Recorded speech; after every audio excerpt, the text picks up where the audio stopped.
परिचितं येन भूतले स्वयं रूपः कदामयं ददाति सपदान्तिकं वन्देऽहं श्रीगुरुं श्रीयुत्पत्कमलं श्रीगुरून् वैष्णवांश्च श्रीरूपं सागरजातं सहगणरघुनाथान्वितं तं सजीवं साद्वैतं सावधूतं परिजनसहितं कृष्णचैतन्यदेवं श्रीराधाकृष्णपादान् सहगणललिता श्रीविशाखान्वितान् नमो विष्णुपादाय कृष्णप्रेष्ठाय भूतले श्रीमते भक्तिवेदान्तस्वामिनीति नामिने नमस्ते सरस्वती देवे गौरवाणी प्रचारिणे निर्विशेष शून्यवादी पाश्चात्यदेशसारिणे हे कृष्ण करुणा सिंधु दीनबंधु जगत्पते गोपेश गोपिकाकांत राधाकांत नमस्तुते तप्त कांचन गौरांगी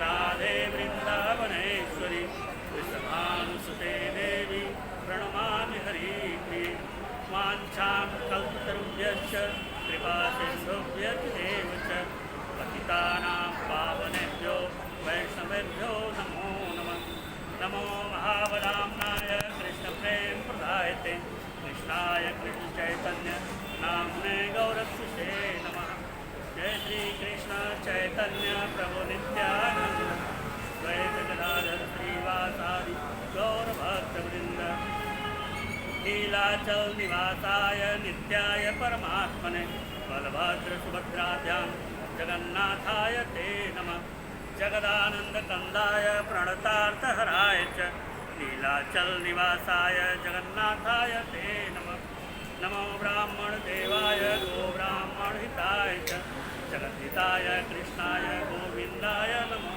नमः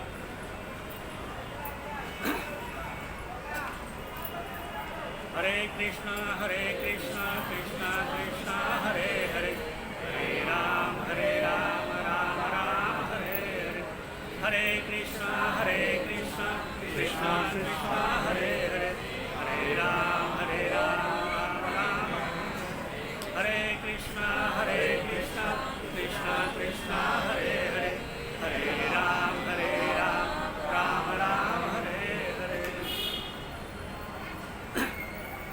द्वादशाक्षर महामंत्र का उच्चारण करेंगे 3 बार।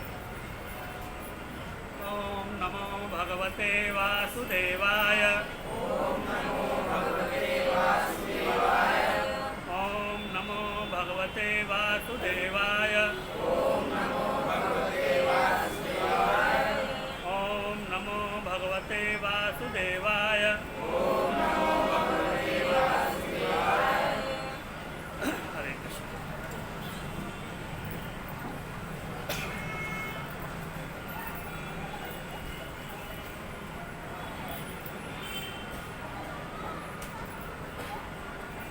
इसके पहले के व्याख्यान में जो विषय हम लोगों ने सुना था उसी कड़ी में आगे का तो उस समय व्याख्यान पूर्ण नहीं हो पाया था समय अभाव के कारण, तो उसी कड़ी को हम आज आगे बढ़ाएंगे। पिछले व्याख्यान में हमने सुना था जन्म कर्म च में दिव्यम, जो व्यक्ति में तत्वता त्यक्त्वा देहम पुनर्जन्म नयति मामेति स अर्जुन, इस विषय पर हमने चर्चा की और उस पर कृष्ण तत्व के बारे में, कृष्ण शब्द का अर्थ क्या है, ब्रह्म शब्द का अर्थ क्या है, सब विषयों पर हम लोगों ने चर्चा की। तो उसी ब्रह्म को आगे बढ़ाते हुए उस समय हमने बताया था कि जो महान हो और दूसरे को महान करे वो परम ब्रह्म है। एक होता है ब्रह्म और एक होता है परम ब्रह्म। ब्रह्म यानी जो सबसे बड़ा, उससे बड़ा कोई नहीं। लेकिन जो सबसे बड़ा होते हुए भी दूसरे को भी बड़ा बना दे वो है परम ब्रह्म। और भगवान श्री कृष्ण गीता में आगे कहते हैं कि 14वें अध्याय का 27वां श्लोक, यहाँ तक हम लोग पहुँचे थे पिछले व्याख्यान। आप लोग नज़दीक आ सकते हैं थोड़ा, लेकिन थोड़ा दूर दूर रहिए, एक दूसरे से चिपक कर मत बैठिए।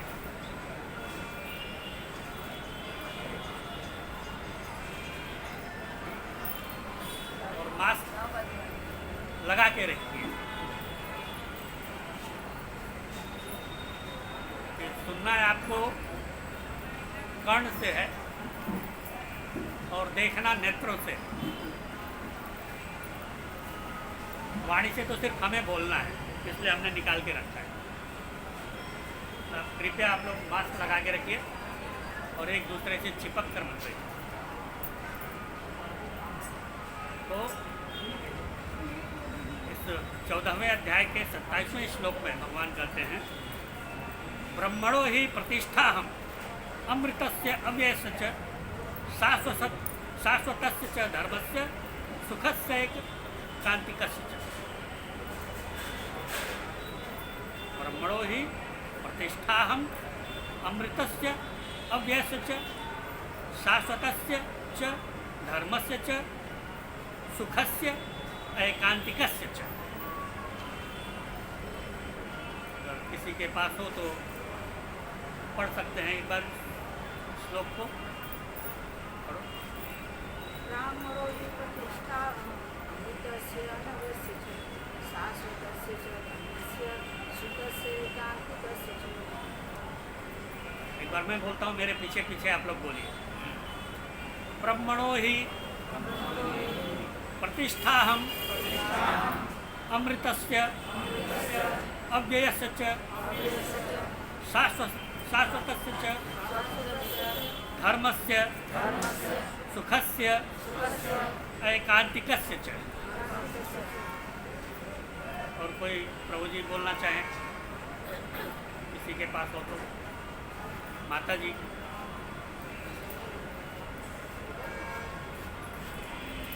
तो ब्रह्मणो ही प्रतिष्ठा हम अमृतस्य अव्ययस्य च शाश्वतस्य च धर्मस्य सुखस्य एकांतिकस्य च।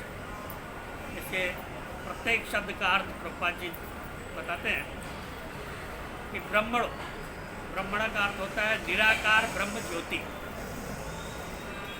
यहाँ ब्राह्मण का अर्थ ब्राह्मण जाति से नहीं, ब्राह्मण का अर्थ प्रभुपाद जी ने बताया है निराकार ब्रह्म ज्योति।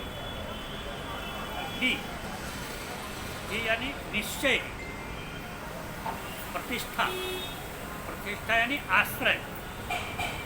अहम मैं हूँ, अमृतस्य अमर्त्य, अव्ययस्य अविनाशी का, च भी शाश्वतस्य शाश्वत का, च तथा धर्मस्य स्वाभाविक स्थिति, सुखस्य सुख का, एकांतिकस्य चरम यानी अंतिम च। तो इसका अनुवाद पढ़ देता हूँ मैं। श्री कृष्ण जी कहते हैं कि और मैं उस निराकार ब्रह्म का आश्रय हूँ जो अमर्त्य, अविनाशी तथा शाश्वत है और चरम सुख का स्वाभाविक पद है।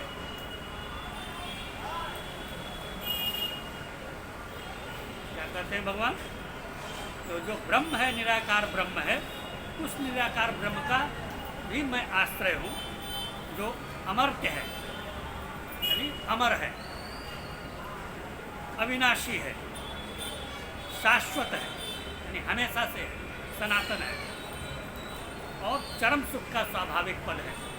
सुख यानी आनंद, यानी आनंद का जो स्वाभाविक पद है ब्रह्म, उसका भी मैं आश्रय हूँ। क्योंकि ब्रह्म का मतलब यही होता है कि जो अमर हो, जो अविनाशी हो, शाश्वत हो, सुख आनंददायक हो। तो प्रभुपाद जी की इस पर व्याख्या है कि ब्रह्म का स्वरूप है अमरता, अमरता, विनाशता, शाश्वता तथा सुख, और ब्रह्म को दिव्य साक्षात्कार का शुभारंभ है। यानी जब साधक साधना का शुभारंभ करता है, प्रारंभ करता है, तो सबसे पहले उसे इस ब्रह्म का ही साक्षात्कार होता है। और जब वह थोड़ा और प्रगति कर लेता है साधना में, तो इस ब्रह्म की द्वितीय अवस्था या मध्य की अवस्था परमात्मा का साक्षात्कार होता है। और भगवान श्री कृष्ण इस ब्रह्म और परमात्मा दोनों के आश्रय, दोनों के मूल स्रोत हैं। और इसीलिए भगवान यहाँ कहते हैं ब्रह्मणो ही प्रतिष्ठा हम, मैं उस निराकार ब्रह्म का आश्रय हूँ जो मुझमें स्थित है, मुझमें प्रतिष्ठित है।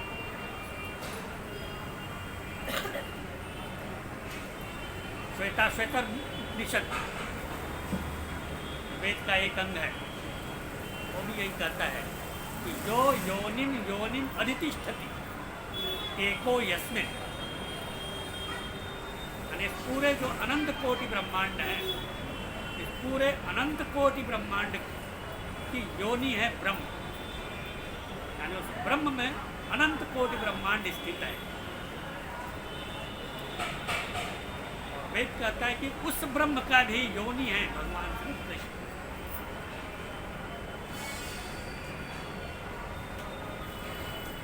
ब्रह्म अनंत कोटि ब्रह्मांड की योनि ब्रह्म, और ब्रह्म की योनि भगवान श्री कृष्ण। और इसी बात को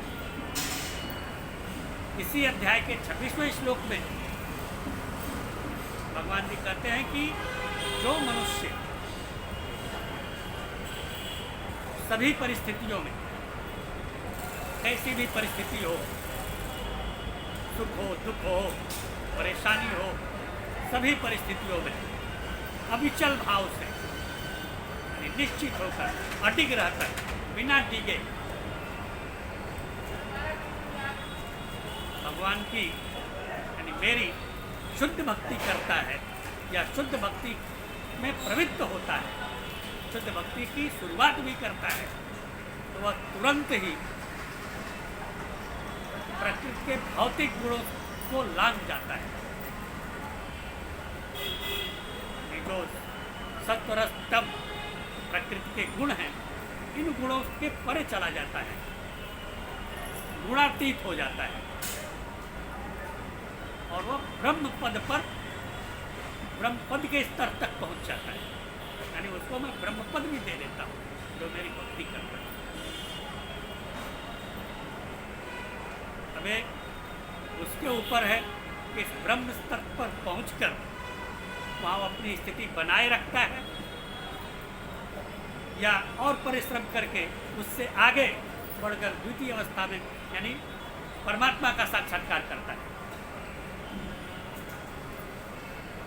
लेकिन ये ब्रह्म और परमात्मा दोनों के आश्रय भगवान श्री कृष्ण,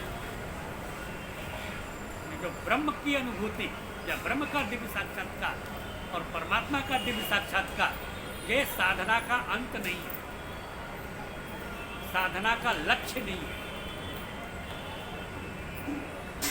क्योंकि साधना का अंतिम लक्ष्य परम पुरुषोत्तम, परम सत्य भगवान श्री कृष्ण का दिव्य साक्षात्कार करना है। और जब तक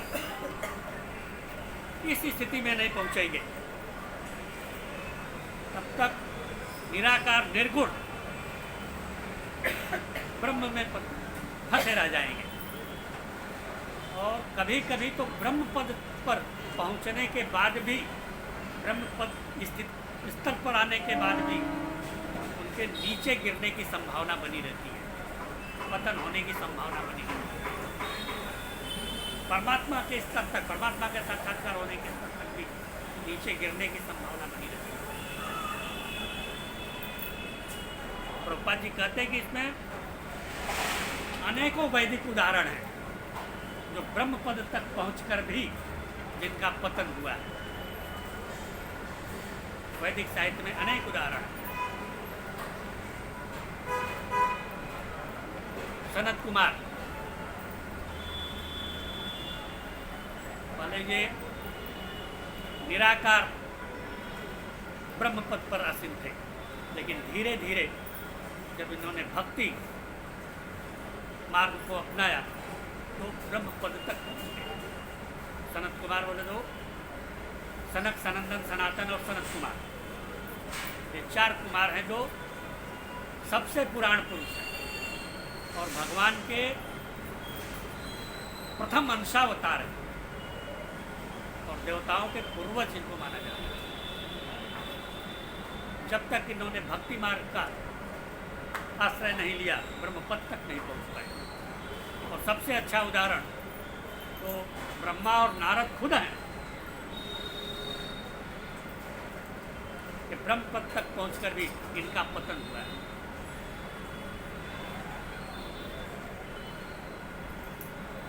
ब्रह्मा का दूसरा अवतार है और नारद का तो चौथा अवतार है।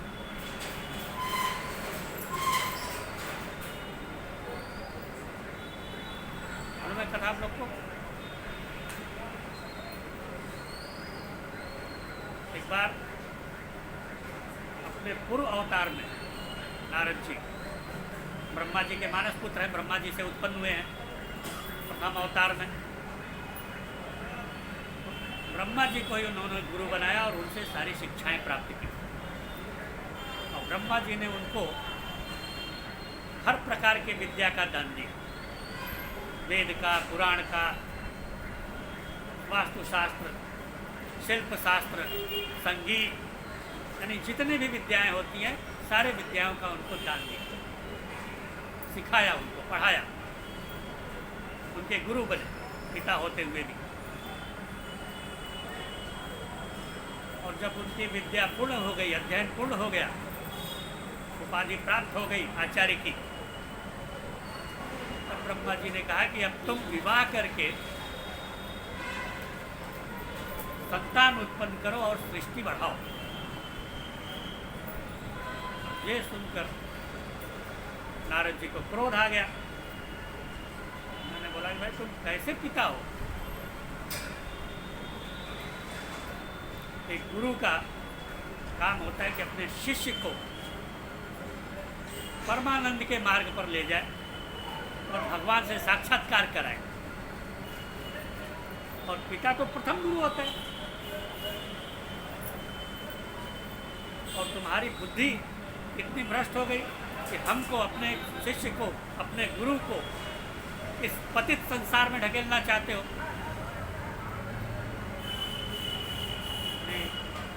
विष्णु ने भी तुमको मोहित करके तुमको मूर्ख बना दिया, संसार के सृष्टि रचना के कार्य में लगा दिया।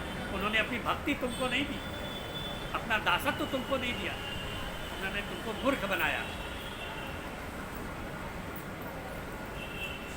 और तुमको सृष्टि कार्य में लगा दिया। संभाल के भाई। और जब इस तरह से नारद जी ने उनको धिक्कारा तो ब्रह्मा जी को क्रोध आ गया और ब्रह्मा जी ने क्रोधित होकर नारद जी को श्राप दिया कि अभी तक तुमने जितनी भी शिक्षा प्राप्त की हो तो सब नष्ट हो जाए और जो तुम विवाह करने से मना कर रहे हो, सृष्टि उत्पत्ति से मना कर रहे हो, तो तुम कामी गंधर्व हो जाओ और 50 रमणियों के साथ रमण करो दिव्य शास्त्र अवस्था। ऐसा श्राप ब्रह्मा जी ने नारद जी, नारद जी ने भी गुस्सा होकर ब्रह्मा जी को श्राप दे दिया कि तुम अपूज्य हो जाओ, तुम्हारी पूजा कहीं नहीं होगी। और इसीलिए आप देखते होंगे कि ब्रह्मा जी की पूजा कहीं नहीं होती, किसी भी वैदिक कार्य में। हिंदुस्तान में उनका कहीं मंदिर भी नहीं पाया जाता। हाँ, सिर्फ पुष्कर क्षेत्र में पाया जाता है, तो पुष्कर तो उनका धाम ही है ब्रह्मा जी का। दूसरा नारद जी ने ब्रह्मा जी को दिया कि तुम अपूज्य हो जाओ और अगम्य गमन करो, जो नहीं करना चाहिए वो करो। तो ब्रह्मा जी एक बार अपने पुत्री पर मोहित हो गए और उनके पीछे रमण करने के लिए भागे। फिर सनत कुमारों ने उनको बहुत धिक्कारा और उनके धिक्कार से ब्रह्मा जी लज्जित हो गए और अपना शरीर त्याग किया और फिर दोबारा उनका जन्म। तो इस प्रकार से ब्रह्मा जी का दूसरा यानी ब्रह्म पद पर पहुंचकर ब्रह्मा जी ब्रह्म पद पर थे, सृष्टि रचना के कार्य में लगे थे, वहाँ से भी उनका पतन हुआ कभी भक्ति पर ऋण नहीं थे। और इधर नारद जी का भी पतन हुआ, उन्होंने भी दूसरे जन्म में उपबढ़ नाम के गंधर्व हुए, फिर गंधर्वराज चित्ररथ के 50 कन्याओं से विवाह किया और दिव्य वर्ष तक उनके साथ रमण किया। फिर ब्रह्मा जी के सभा में गए, बड़ी लंबी कथा है, अपना कथा जाएंगे तो अपना विषय छूट जाएगा। तो वहाँ तक, वहाँ से फिर वो गंधर्व शरीर त्यागते हैं, फिर दासी पुत्र होते हैं, वहाँ से ब्राह्मण सेवा से फिर अपना शरीर त्यागते हैं 12 वर्ष की अवस्था में, फिर चौथी बार जन्म होते हैं, जो ये नारद अभी हम लोग के समक्ष हैं, ये इनका चौथा जन्म है। यानी कहने का मतलब यह है, प्रभुपाद जी कहते हैं कि ब्रह्म पद पर पहुंचकर भी उसके नीचे गिरने का भय बना रहता है, डर बना रहता है। यानी ब्रह्म की अनुभूति या परमात्मा की अनुभूति अंतिम अनुभूति नहीं है। हाँ, ये है कि ब्रह्म पद पर पहुंचने के बाद वो ब्रह्म के सारे भोगों को भोगता है, भगवान के सारे भोगों का भोग करता है, वो सारे सुखों का भोग करता है। जैसे एक राजा का सेवक भी राजा के अधिकारों का भोग करता है, राजा के जैसा सुख भोग करता है राजा का सेवक, लेकिन वो राजा तो नहीं हो सकता। उसी प्रकार ब्रह्म भी भगवान के अधिकारों का भोग करता है, लेकिन वो भगवान नहीं हो सकता। जीव को भगवान ब्रह्म बना सकते हैं अपनी अनंत शक्तियों से, लेकिन ब्रह्म भगवान नहीं हो सकता। और प्रभुपाद जी कहते हैं कि ये ब्रह्म भगवान के शरीर की कांति है, तेज है, अंग कांति है भगवान के शरीर ब्रह्म।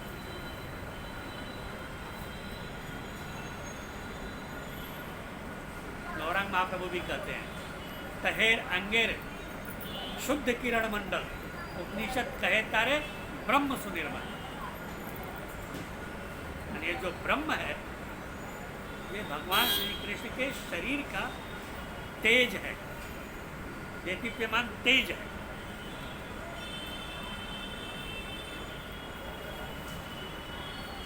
और जो ब्रह्मवादी होते हैं, निराकार ब्रह्मवादी होते हैं,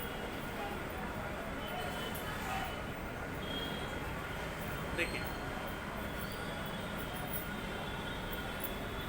ये आप ये मत समझिए ये मैं कह रहा हूँ, ये मेरे विचार नहीं है, ये मेरे विचार नहीं है, ये प्रभुपाद जी के विचार है। प्रभुपाद जी ने व्याख्या की है और प्रभुपाद जी कलयुग के इस सदी के भक्ति के आचार्य माने गए, भक्ति के आचार्य। आचार्य पद बहुत उच्च पद है, सबको प्राप्त नहीं हो सकता। वैसे भक्ति के आचार्य तो बहुत हुए हैं पौराणिक काल में, फिर कलयुग में पौराणिक काल में भी भक्ति के आचार्य ब्रह्मा, लक्ष्मी, शिव, सनत कुमार भक्ति के आचार्य। और इसे भगवान ने सबसे पहले भक्ति का उपदेश ब्रह्मा को दिया, और इसीलिए हम लोग का संप्रदाय ब्रह्म संप्रदाय है। ब्रह्मा से आगे आकर कलयुग में यही संप्रदाय मध्य संप्रदाय हो गया। आज से करीब 800 साल पहले माधवाचार्य हुए थे भक्ति के आचार्य, ये कलयुग में हुए थे। और इसी परंपरा में आगे गौरांग महाप्रभु हुए, जो और वहाँ से फिर मध्य गौड़िया संप्रदाय हो गया, जिस संप्रदाय में हम लोग आते हैं। और इसी परंपरा में आगे प्रभुपाद जी हुए,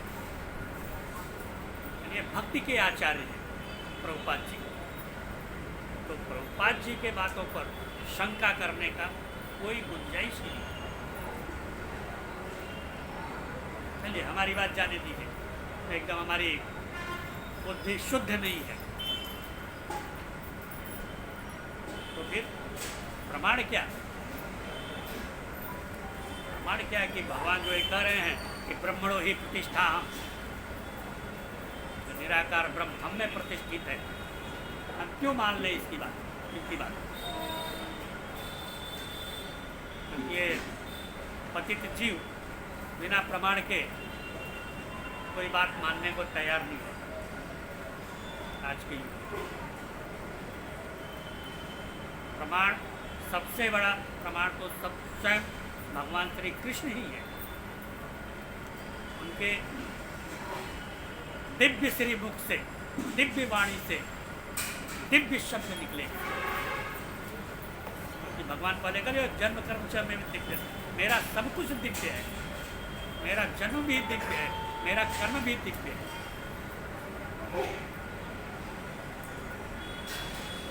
और व्यास जी तो यहाँ तक कह दिए हैं कि जो कृष्ण की दिव्यता को नहीं मानता, उनका मुख भी नहीं देखना चाहिए। न भूत संग संस्थानो देवस्य परमात्मना यो वेत्ति भौतिकम देहम कृष्णस्य परमात्मना स सर्वस्मात् बहिष्कार्य स सर्वस्मात् बहिष्कार्य स्रोत स्मार्त विधानतः मुखम तस्यावलोकपि सचैल स्नानमाचरेत्। जो भगवान श्री कृष्ण के शरीर को भौतिक मानता है, भूत संस्थान यानी पंच महाभूतों का मानता है, उसको सारे वैदिक कार्यों से बहिष्कृत कर देना चाहिए। और अगर खुदा न खास्ता इनका मुख भी देख लिया तो क्या करना चाहिए? कहते हैं सचैल स्नानमाचरेत्, वस्त्र के साथ स्नान करो।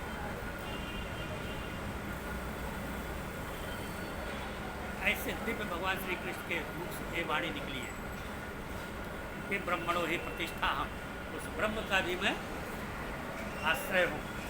चलिए इसको भी जाने दीजिए।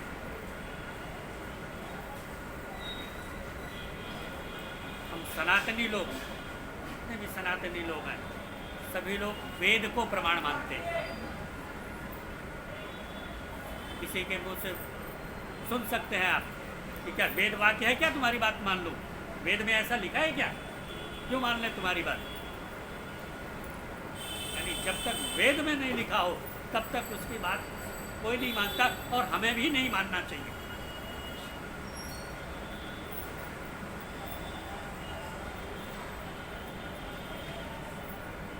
भगवान के एक मुख्य अवतार गौतम बुद्ध, उनको हम विष्णु का अवतार मानते हैं, उनको प्रणाम भी करते हैं। और विष्णु के अवतार 24 अवतारों में से एक अवतार हैं भी हो, लेकिन हम उनकी बातों को नहीं मानते, उनकी शिक्षाओं को नहीं मानते, क्योंकि उनकी शिक्षाएं वेद विरुद्ध है। तो जब तक वेदों में कोई बात न हो उसे सनातनी लोग नहीं मानते, हमारी परंपरा में तो नहीं मानते।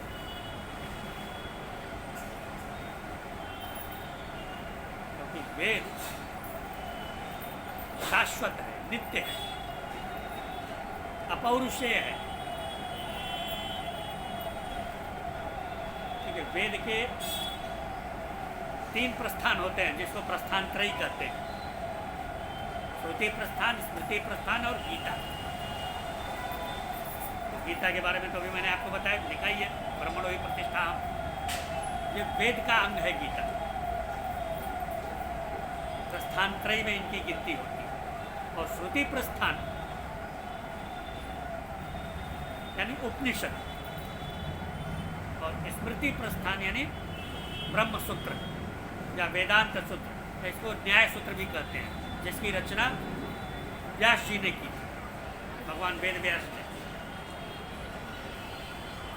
ये स्मृति प्रस्थान में आते हैं। लेकिन वेदों की रचना किसी मानवकृत नहीं है, वेदों की रचना किसी ने नहीं की। व्यास जी ने भी वेदों की रचना नहीं की, सिर्फ वेदों को लिपिबद्ध किया। क्योंकि कलयुग के पहले वेद सुन के पढ़ा जाता था, सुन के कंठस्थ किया जाता था, इसलिए तो उसको श्रुति कहते हैं। लेकिन जब उन्होंने देखा कि इस कलयुग में मनुष्य की बुद्धि अल्प हो गई है, उतनी तीव्र नहीं रही, तो उनके कल्याण के लिए उन्होंने वेदों को लिपिबद्ध किया। और लिपिबद्ध ही नहीं किया तो उसके 4 भागों में बांट भी दिए, क्योंकि एक ही मनुष्य इतने विशाल वेद का अध्ययन नहीं कर सकता। वेद व्यास ने भी वेदों की रचना नहीं की। वेद प्रकट हो गए, भगवान के श्वास से प्रकट हो गए। भगवान ने भी वेदों की रचना नहीं की। अगर कोई कहे कि अगर वेद व्यास ने रचना नहीं की तो भगवान ने की होगी, नहीं, भगवान ने भी वेदों की रचना नहीं की है, वो भगवान के श्वास से प्रकट हो गए। इसलिए तो वो नित्य है, वेद शाश्वत है, अविनाशी है और अपौरुषेय है, क्योंकि किसी पुरुष द्वारा इनकी रचना नहीं है, इसलिए अपौरुषेय है। लेकिन चूँकि भगवान का एक नाम पुरुष भी है, इसलिए वेद पौरुषेय भी है। और इसी वेद का अंग श्रुतियाँ हैं। श्रुतियाँ यानी उपनिषद। वैसे तो गोपाल जी कहते हैं कि हजारों उपनिषद हैं, वेद के हजारों अंग लोगों ने बाद में बना दिए। तो प्रत्येक शाखा के एक एक उपनिषद हैं, और फिर उपनिषद के वापस कई उपनिषद बने, तो हजारों उपनिषद हैं। लेकिन उन सब में मुख्य रूप से 101 उपनिषद हैं, और उन 101 में भी 10 मुख्य हैं, और उन 10 में भी ईशोपनिषद प्रधान है। ईशोपनिषद, कठोपनिषद, मंडूकोपनिषद, तैत्तरीय उपनिषद, श्वेताश्वतर उपनिषद, ऐसे 10 मुख्य उपनिषद है, जिसमें ईशावास्य ईशोपनिषद प्रधान है। डीबीटी यानी भक्ति वेदांत बुक ट्रस्ट ने इसका पब्लिश भी किया है, आप लोगों ने पढ़ा भी होगा ईशोपनिषद को प्रभुपाद जी की टीकाओं के साथ। तो ये उपनिषद जो शुक्ल यजुर्वेद की एक शाखा है, यजुर्वेद के 2 शाखा हैं, शुक्ल यजुर्वेद और कृष्ण यजुर्वेद। तो शुक्ल यजुर्वेद की शाखा में ईशोपनिषद आता है। ये ईशोपनिषद क्या कहता है भगवान के बारे में?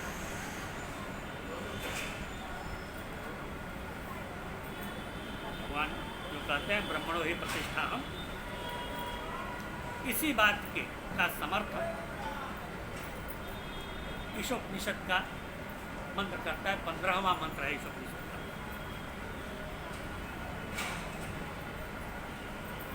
हिरण्यमयेन पात्रेण सत्यस्याभिहितं मुखं तत्त्वं पूषणपावृणो सत्यधर्माय दृश्ये। ईशोपनिषद में कुल 18 मंत्र हैं, बहुत विशाल ईशोपनिषद नहीं है। अगर वहाँ स्थल पर हो तो आप लोग लेकर उसको पढ़ सकते हैं, अध्ययन कर सकते हैं। उसमें सिर्फ भगवान के बारे में बताया गया है। भगवान कौन है? ईशावास्यमिदं सर्वं यत् किंचित् जगत्याम जगत तेन त्यक्तेन भुंजिता मां गृह कस्यचित् पहला सूत्र है।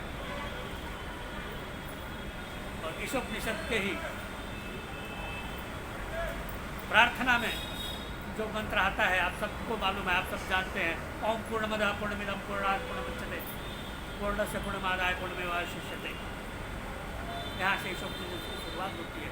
तो इस ईशोपनिषद का 15वां सूत्र है, हिरण्मयेन पात्रेण सत्यस्यापितं मुखं तत्त्वं पूषण पावृणु सत्यधर्माय तिष्ठते। हे भगवान, हे पूरे सृष्टि के पालक,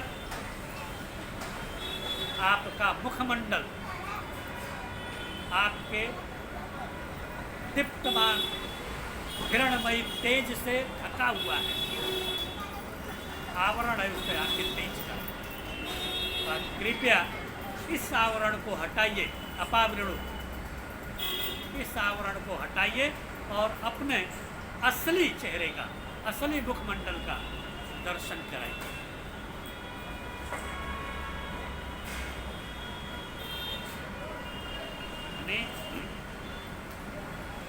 भगवान का जो मुखमंडल है,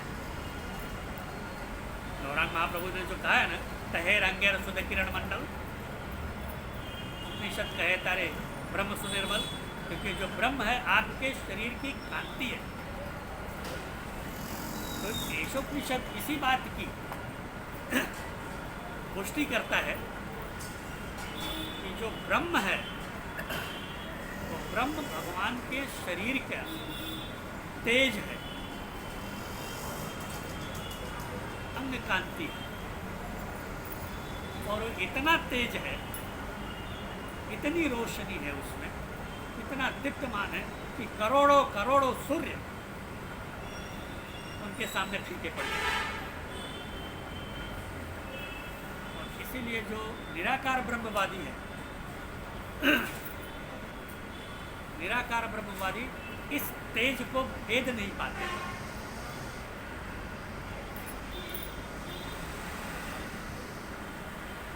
क्योंकि ब्रह्मणो ही प्रतिष्ठा हम और हिरण्मयेन पात्रेण दोनों में समानता है। गीता कहती है ब्रह्मणो ही प्रतिष्ठा हम, और वेद कहता है हिरण्मयेन पात्रेण। जी कहते हैं कि जो सत्य परम पुरुष भगवान श्री कृष्ण हैं, उनके जो मूल 3 तत्व हैं,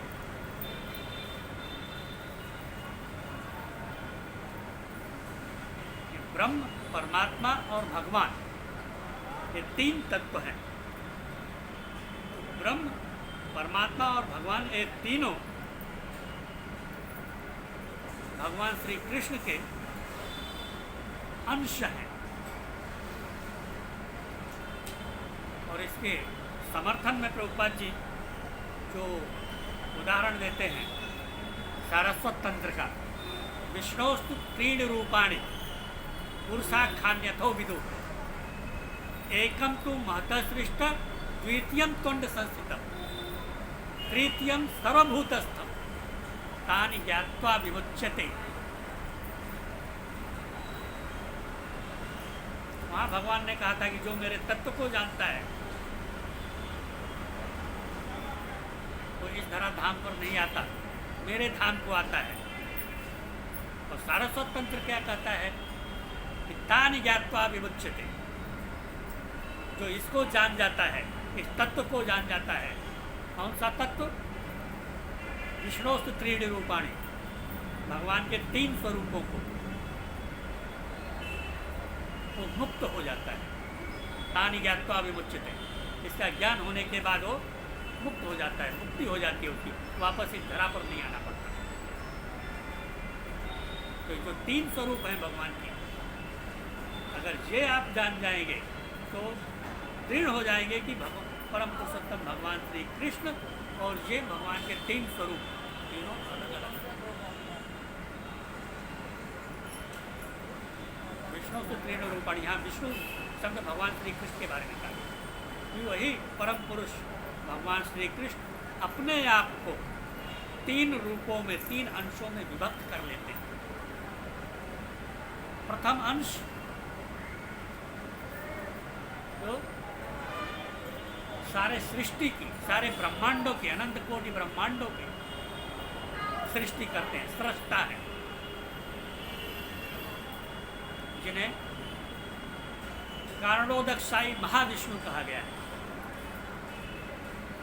एकम तु माता सृष्टा, जो प्रथम है वो सृष्टि यानी अनंत कोटि ब्रह्मांड की रचना करते हैं, सृष्टि करते हैं। उनके रोम रोम में अनंत कोटि ब्रह्मांड स्थित है। कारणोदकशायी विष्णु जी को करते हैं। और द्वितीयम त्वंड संस्थितम, फिर यही महाविष्णु अपने अंश से प्रत्येक ब्रह्मांड में जाकर स्थित हो जाते हैं। यही महाविष्णु अपने अंश से जितने भी ब्रह्मांड है, अनंत कोटि ब्रह्मांड, उस प्रत्येक ब्रह्मांड में जाकर के स्थित होते हैं, जिनको गर्भोदकशायी विष्णु कहते हैं। और यही गर्भोदकशायी विष्णु ब्रह्म है। और फिर तृतीयम सर्वभूतस्थम, जो भगवान का तृतीय स्वरूप है वो जगत के सारे जड़ चेतन भूतस्थम उनमें जाकर सामुदायिक रूप से, सामूहिक रूप से विराजमान होते हैं, जिनको कारणोदकशायी विष्णु कहते हैं। और यही परमात्मा है, इन्हीं को परमात्मा कहते हैं।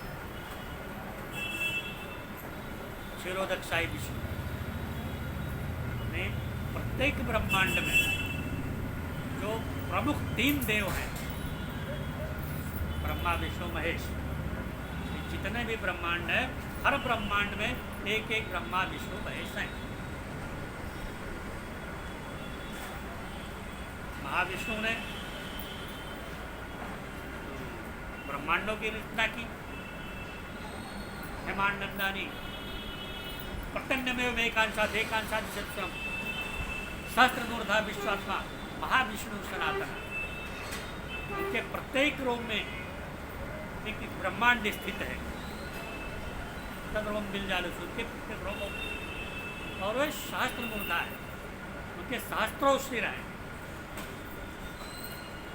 सहस्त्र शीर्षा पुरुष, सहस्त्राक्ष, सहस्त्रपाद, सहस्त्रबाहुर विश्वात्मा, सहस्त्रांश, सहस्त्र, यानी हजारों सिर हैं, सहस्त्रों सिर हैं, सहस्त्रों नेत्र हैं, सहस्त्रों पैर हैं, सहस्त्रों पाद हैं, हस्त हैं, हाथ हैं। ऐसे महाविष्णु के द्वारा ब्रह्मा विष्णु महेश की उत्पत्ति, जो प्रत्येक ब्रह्मांड में स्थित है। वामांगाश्रित विष्णु दक्षिणांगा प्रजापति, महाविष्णु के वाम अंग से विष्णु प्रकट होते हैं, दक्षिण अंग से ब्रह्मा प्रकट होते हैं, और ज्योतिर्लिंगमय शंभु कुर्च देशाद, दोनों भावों के बीच कुर्च प्रदेश से ज्योतिर्लिंग रूपी शंभु प्रकट होते हैं। ये जो क्षीरोदकशायी विष्णु है, जो प्रत्येक ब्रह्मांड में, ये परमात्मा स्वरूप में सारे सृष्टि में व्याप्त है, और यही संसार का पालन करते हैं, पालन करता है। और इसीलिए इस हिरणमय पात्रेण सूत्र में पूषण शब्द आया है। पूषण का अर्थ होता है पालन, पालन करने वाला, चरम पालक।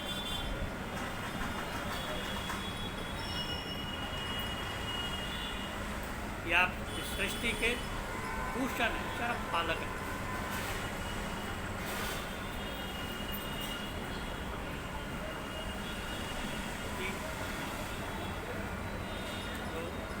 महाविष्णु, गर्भोदकशायी विष्णु और क्षीरोदकशाही विष्णु।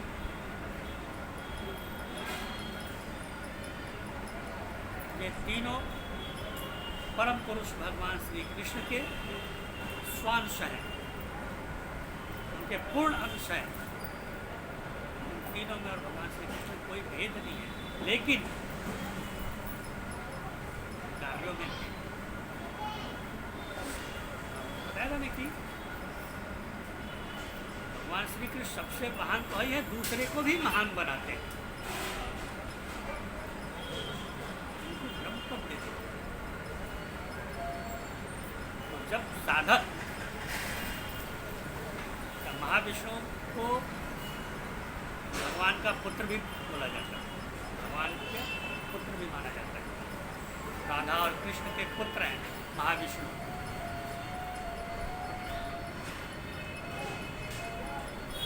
उसकी कथा ऐसी आती है कि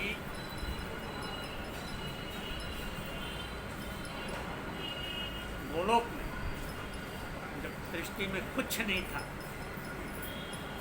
सृष्टि उत्पत्ति नहीं हुई थी, तो गोलोक में भगवान श्री कृष्ण अकेले विचरण कर रहे थे, कोई नहीं। अकेले आदमी कितना टाइम पास करेगा। और जब उनको सृष्टि रचना की इच्छा हुई, तब उन्होंने अपने आप को दो भागों में विभक्त कर लिया।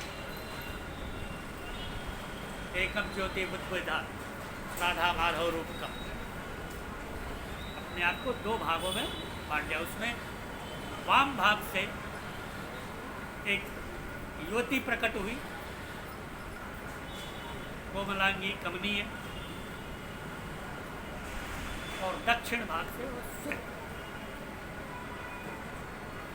और ये जो युवती प्रकट हुई, तो उसके साथ रमण करने के लिए भगवान श्री कृष्ण उसके पीछे भागे। तो वो रमणी डर कर भागने लगी।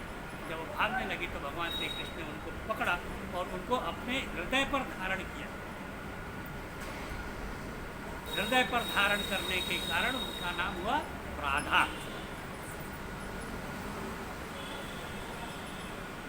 और फिर कृष्ण और राधा ब्रह्मा के 1 सहस्त्र आयु पर्यंत भ्रमण किया उनके साथ, राधा के साथ। और फिर 1 सहस्त्र आयु, ब्रह्मा के 1 सहस्त्र आयु अरबों खरबों हो जाता है, वास्तव में राधा ने वीर्याधान किया, लेकिन सहस्त्रों वर्ष दिव्य वर्षों तक परिश्रम करने के कारण भगवान के माथे पर पसीने की बूंदें आ गई, स्वेद बिंदु आ गए परिश्रम से। और वो स्वेद बिंदु पसीने से कुछ बूंदें नीचे गिर पड़ी, और वही पसीने की कुछ बूंदें कारणार्णव जल हुआ। सारा सृष्टि उस जल से आप्लावित हो गया। इसीलिए तो समुद्र का जल खरा होता है, क्योंकि पसीने का है। और फिर राधा ने भगवान के वीर्य को ब्रह्मा के 1 सहस्त्र आयु पर्यंत अपने गर्भ में धारण किया। और 1 सहस्त्र आयु पर्यंत धारण करने के बाद उन्होंने उनको जन्म दिया। तो जन्म देने के बाद देखा कि वो एक अंडा है। तो उस अंडा को देखकर राधा रानी को क्रोध आ गया। राधा रानी ने उस अंडे को लात मारा जोर से, और जोर से लात मारा तो अंडा इस कारणार्णव जल में गिरा, और वहाँ उसके 2 टुकड़े हो गए। और उस अंडे से जो बालक उत्पन्न हुआ, उसका नाम है महाविष्णु।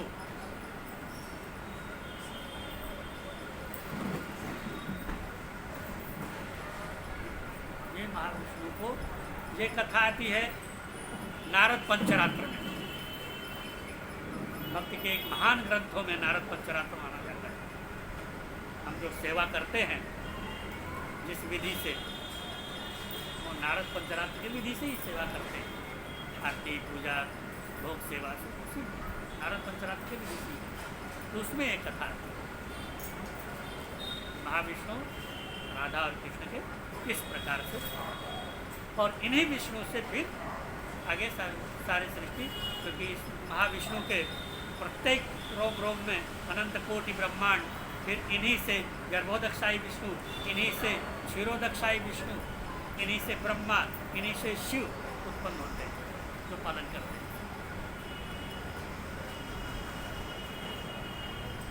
लेकिन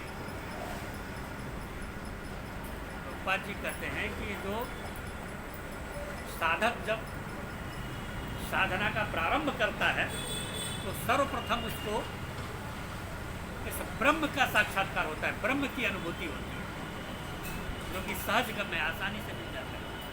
और ये ब्रह्म भगवान के शरीर की ज्योति है, कांति है। और जब उससे थोड़ा और आगे बढ़ता है और साधना करता है तो उसे परमात्मा स्वरूप की अनुभूति होती है, यानी जो द्वितीय अवस्था है। और इससे थोड़ा और आगे बढ़ता है तब जाकर उसको परम पुरुष भगवान श्री कृष्ण का दिव्य साक्षात्कार होता है, यानी भगवान श्री कृष्ण का साक्षात्कार अंतिम अवस्था है, उसके आगे और कुछ नहीं। ब्रह्म की अनुभूति और परमात्मा की अनुभूति आंशिक है। यहाँ आनंद नहीं मिलेगा, ब्रह्मानंद मिल जाएगा लेकिन प्रेमानंद नहीं मिलेगा, माधुर्य भक्ति नहीं मिलेगी जब तक आप पूर्ण पुरुषोत्तम भगवान श्री कृष्ण का दिव्य साक्षात्कार न कर लें।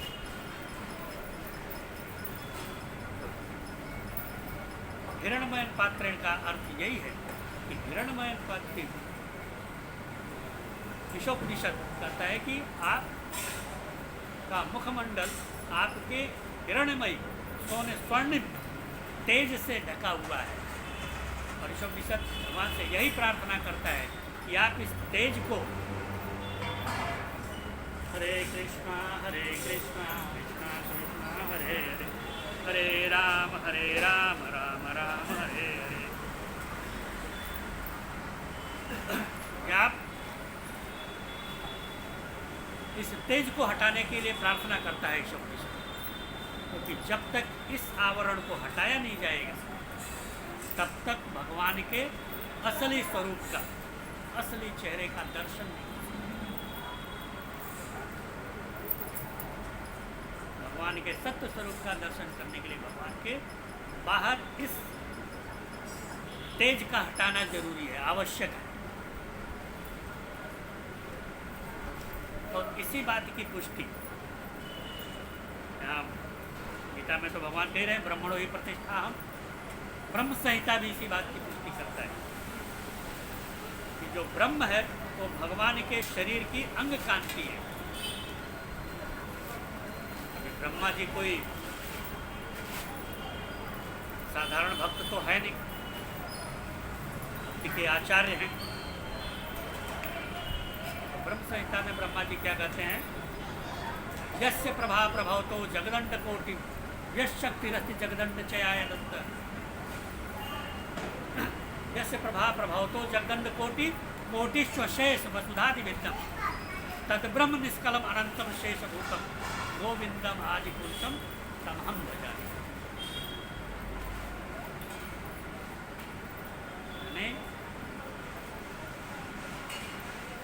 जो अनंत कोटि ब्रह्मांड है, अनंत कोटि ब्रह्मांड की अपनी एक विशिष्ट रचना है और सभी एक दूसरे से भिन्न है, एक दूसरे से मेल कोई नहीं खाता। और ये जो अनंत कोटि ब्रह्मांड है, अनंत कोटि ब्रह्मांड यश प्रभा प्रभवतम, आपके शरीर के जो कांति है, तेज है, उसके एक अंश में स्थित है। भगवान का जो तेज है, जो तेज का आवरण है उनके चारों तरफ, जिसको हटाने के लिए वेद कहता है, उस तेज के एक अंश में अनंत कोटि ब्रह्मांड स्थित है। और ऐसे परम पुरुष भगवान, परम पुरुषोत्तम भगवान गोविंद का मैं भजन करता हूँ।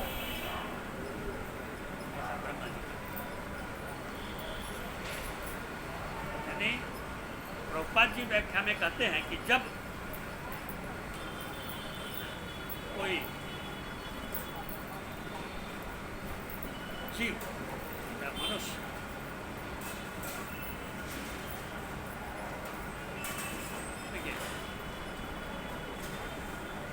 होता है सांख्य योग और एक होता है योग। तो जो सांख्य योगी होते हैं, जो भौतिक प्रकृति के तत्वों का विश्लेषण करते हैं या करते रहते हैं। 24 तत्व होते हैं। इन 24 तत्वों से ही सारी सृष्टि की रचना होती है। और ये सांख्य शास्त्र भी भगवान ने ही प्रकट किया है। भगवान के अंशावतार कपिल मुनि और उनके माता देवहूति के संवाद रूप में सांख्य शास्त्र प्रकट हुआ है। श्रीमद् भागवतम में इसका बड़ा विशद वर्णन है। तो ये सांख्य योगी भौतिक प्रकृति के 24 तत्वों का विश्लेषण करते हैं या कर सकते हैं, क्योंकि उनके भगवान के बारे में कोई जानकारी नहीं है। भगवान को नहीं जानते सांख्य, और इसीलिए निराकार ब्रह्म ज्योति को ही, जो ब्रह्म ज्योति है, उसी को ही ब्रह्म मानकर वहीं संतुष्ट हो जाते हैं। और जो योगी होते हैं वो इनसे थोड़ा आगे की स्थिति होती है। ये योगी इस निराकार ब्रह्म से थोड़ा आगे बढ़कर परमात्मा के स्वरूप तक पहुँचते हैं, परमात्मा का साक्षात्कार कर लेते हैं। लेकिन भगवान श्री कृष्ण के साक्षात्कार के लिए इसके और आगे जाना पड़ेगा, भक्त मार्ग को चुनना पड़ेगा।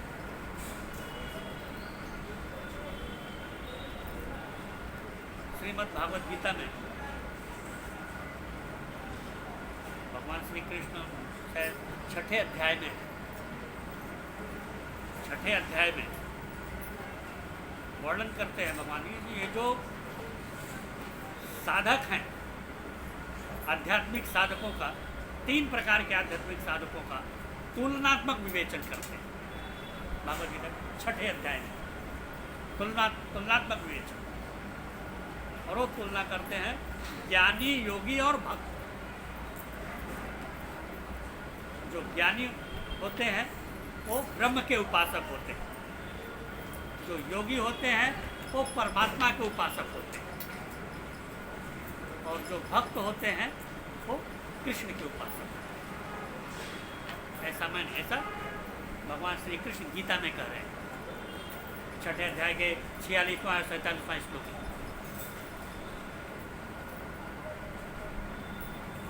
यानी जो ज्ञानी है, ज्ञान योग के मार्ग पर चलते हैं, सांख्य योग का समर्थन करते हैं, तत्वों का विश्लेषण करते रहते हैं। ये ज्ञानी सामान्य सकाम कर्मियों से श्रेष्ठ होते हैं। हम सब लोग सामान्य सकाम कर्मी हैं। कोई भी कम काम करते हैं फल की आशा से करते हैं, तो इन सामान्य सकाम कर्मियों से श्रेष्ठ ज्ञानी होते हैं। और फिर आगे भगवान कहते हैं कि इनसे श्रेष्ठ, ज्ञानियों से श्रेष्ठ योगी होते हैं, जो परमात्मा के उपासक। और इनसे भी श्रेष्ठ, इन दोनों से श्रेष्ठ, ज्ञानी और योगी से श्रेष्ठ हमारी शुद्ध भक्ति करने वाला होता है, जिसको भक्त कहते हैं, कृष्ण भक्त कहते हैं। तो इन अध्यात्मवादियों के 3 प्रकार हैं, योगी, ज्ञानी और भक्त। योगी परमात्मा का उपासक, ज्ञानी ब्रह्म का उपासक, और भक्त कृष्ण का उपासक। उसको भक्त कहते हैं, जो कृष्ण का उपासक। अब एक भक्त लोग कहते हैं,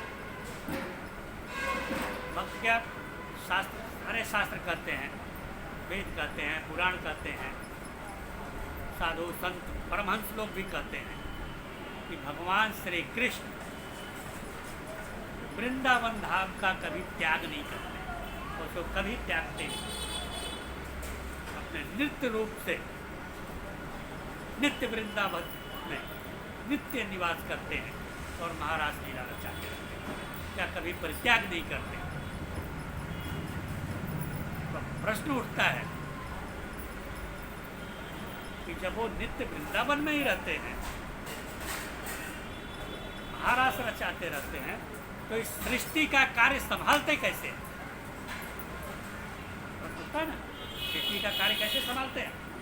क्योंकि तो वृंदावन में नित्य निवास कर रहे हैं या गोलोक में नित्य निवास कर रहे हैं, नित्य रास कर रहे हैं, प्रेमानंद में हैं,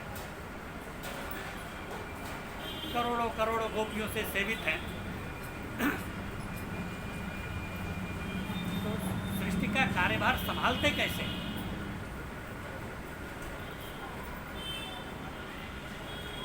तो 13वें अध्याय के पढ़िएगा आप, 13वें अध्याय के श्लोक 14, 15, 16, 17 और 18, इन 5 श्लोकों में इसका उत्तर दिया गया कि भगवान सृष्टि का कार्य संभालते कैसे हैं। वहाँ कहते हैं कि भगवान कहते हैं जो भगवान का परमात्मा स्वरूप है, ये परमात्मा स्वरूप भगवान का सृष्टि के सारे सृष्टि में जड़ चेतन सब जगह व्याप्त है।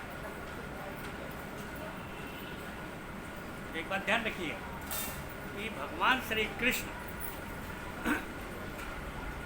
सृष्टि, पालन और संहार, इन तीनों से भगवान श्री कृष्ण को कोई सरोकार नहीं है, कोई मतलब नहीं है। भगवान श्री कृष्ण सृष्टि की रचना करते हैं, न सृष्टि का पालन करते हैं और न सृष्टि का संहार करते हैं।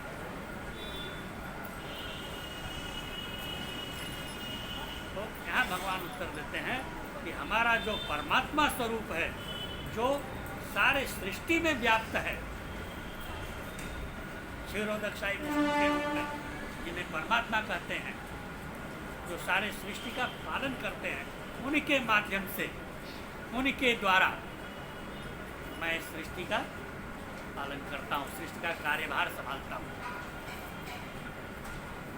सृष्टि के कार्यभार संभालने के लिए भगवान श्री कृष्ण की आवश्यकता है। भगवान श्री कृष्ण के जो अंश हैं, पूर्ण अंश परमात्मा या ब्रह्म, उनके द्वारा भगवान श्री कृष्ण सृष्टि का कार्यभार संभालते हैं।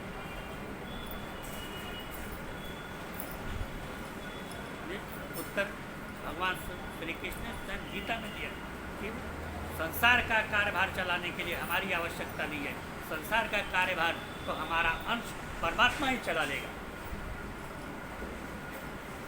उसके लिए हमारी आवश्यकता नहीं। हमने महाविष्णु दे दिया आपको, महाविष्णु जाने और उनके अंश जाने, गर्भोदक्षाई विष्णु जाने, क्षीरोदक्षाई विष्णु जाने, तब आगे हमारी आवश्यकता है। लेकिन निराकार ब्रह्मवादी हैं, उनकी पहुंच भगवान के अंग कांति है, जो जिनको ब्रह्म कहते हैं, और जो थोड़ा और आगे बढ़ जाते हैं, उनकी पहुंच भगवान के परमात्मा स्वरूप तक है। हाँ, ये है कि ब्रह्म और परमात्मा भगवान के जैसा ही कार्य करते हैं, भगवान का ही भोग भोगते हैं। क्योंकि पहले बताया था ना मैंने कि जो महान हो, सबसे बड़ा हो, उसको ब्रह्म कहते हैं। तो ये भगवान की जो ज्योति है, अनंत ज्योति है, ये और परमात्मा, ये महान है, सबसे बड़ा है सृष्टि में। इनके एक अंश में अनंत कोटि ब्रह्मांड समाये हुए हैं। लेकिन ये दूसरे को बड़ा नहीं बना सकते। भगवान श्री कृष्ण को ब्रह्म बना सकते हैं, लेकिन ये दूसरे को ब्रह्म नहीं बना सकते। इसीलिए कहा है बृहत्वाद बृहणत्वाद इति पर ब्रह्म, जो स्वयं बड़ा हो और दूसरे को भी बड़ा करे, उसको बोलते हैं परम ब्रह्म, उसको बोलते हैं श्री कृष्ण। तो ऐसे भगवान श्री कृष्ण जिनके ब्रह्म और परमात्मा अंश हैं,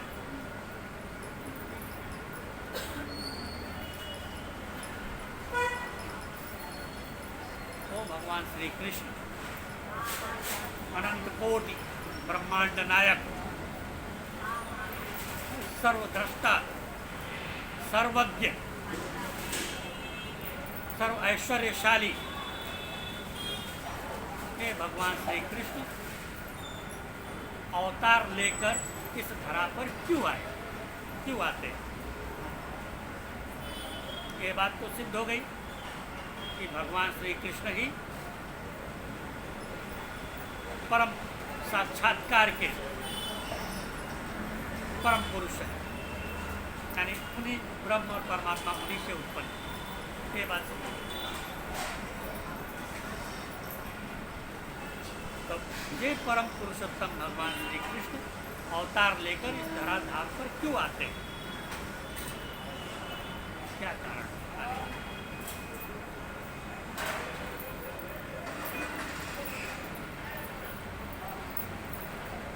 देखिए, भगवान श्री कृष्ण का अवतार एक कल्प में एक बार होता है, बार बार भगवान श्री कृष्ण नहीं आते, एक कल्प में एक बार आते हैं। और एक कल्प कितना होता है आप अंदाज नहीं लगा सकते। श्रीमद् भागवतम में वर्णन है, काल गणना जहाँ दी गई है वहाँ कहा है कि ये जो चतुर्युग है, सतयुग, त्रेता, द्वापर और कलयुग, इस चतुर्युग को एक चतुर्युगी कहते हैं, इन चारों युगों को एक चतुर्युगी कहते हैं। तो कलयुग की उम्र है 4,32,000, इसका दूना द्वापर और कलयुग का 3 गुना त्रेता और उसका 4 गुना सतयुग, इतना है एक चतुर्युग। और ये एक चतुर्युग जब 71 बार घूम जाता है, 71 टाइम, तो उसको बोलते हैं एक मनवंतर। और ऐसा जब एक मनवंतर 14 बार घूम जाता है तो होता है ब्रह्मा का एक दिन, और फिर जब 14 बार घूमेगा तो होगा ब्रह्मा का एक रात, यानी 28 बार जब मनवंतर घूम जाएगा तो होगा ब्रह्मा का 24 घंटा। इस प्रकार से ब्रह्मा की उम्र 100 साल मानी गई। तो एक कल्प में भगवान का अवतार एक बार होता है।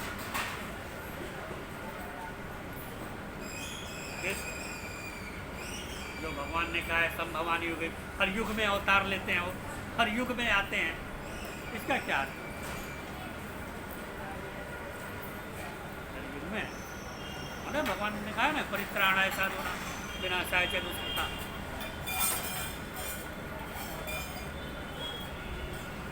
हर युग में जो आते हैं, इसका क्या अर्थ है? बोलते हैं कि जो हर युग में आते हैं, हर द्वापर युग में जो कृष्ण आते हैं वो युगावतार है, युगावतार। और इस युगावतार भगवान कृष्ण का क्या काम है? इस युगावतार भगवान श्री कृष्ण का काम है मारधाड़ करना, धर्म की स्थापना करना, दुष्टों का नाश करना। लेकिन भगवान श्री कृष्ण का काम ये सब नहीं है। भगवान श्री कृष्ण मारधाड़ नहीं करते। तो फिर क्यों आए भाई? क्यों होता है? बोलते हैं कि युगावतार भगवान श्री कृष्ण, पूर्णावतार भगवान श्री कृष्ण समा गए, समाहित हो गए।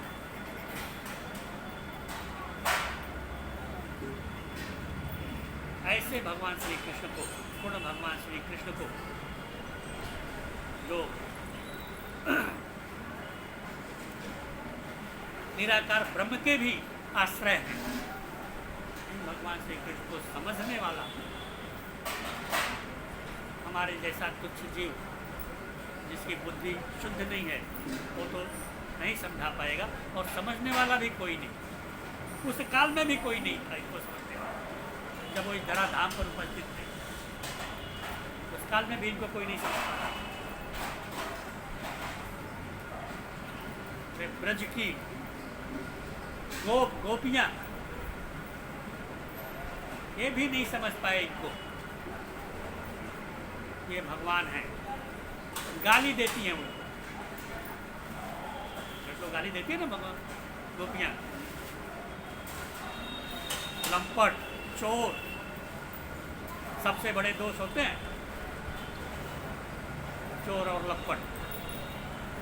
चौर जार शिखामणि यानी दोषों का शिखामणि है चोरी, लपटता। क्योंकि अगर गोपियां इनको भगवान मान लेती उनसे प्रेम ही नहीं कर सकती, इनको भगवान नहीं मानती गोपियां। साधारण संसार में भी अगर आप लोग देखो,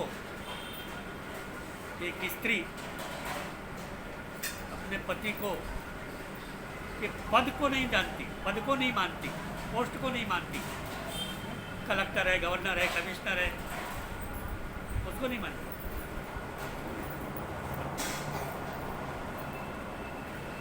वो जो जज होता है जो लोगों के जीवन मौत का फैसला करता है, वो भी जब घर में आता है तो पत्नी क्या बोलते, तुमको कुछ अकल विकल है कि नहीं, तो उनके जीवन मौत का फैसला करता है, यानी उनको जज मानने को तैयार। क्योंकि अगर वो ऐसा मान लेगी तो फिर प्रेम ही नहीं कर पाएंगे। माता अपने बेटे को कभी उसके पद से नहीं जानती कि कमिश्नर है कि गवर्नर है कि क्या है, राष्ट्रपति है, वो तो उसके लिए सिर्फ उसका कोई बुद्धू और आलसी पुत्र है। इस प्रकार गोपियाँ भगवान श्री कृष्ण को कभी भगवान नहीं मानती, क्योंकि अगर वो ऐसा मान लेगी तो उनको प्रेम नहीं कर पाएगी, जबकि उनका चमत्कार देख रही है, बार बार उनका चमत्कार देख रही है।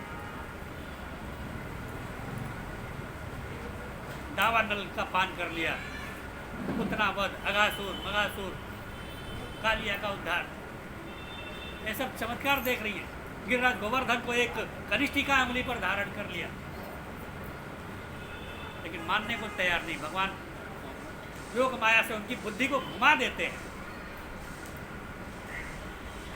यशोदा ने अभी उनके मुख में अनंत कोटि ब्रह्मांड का दर्शन किया।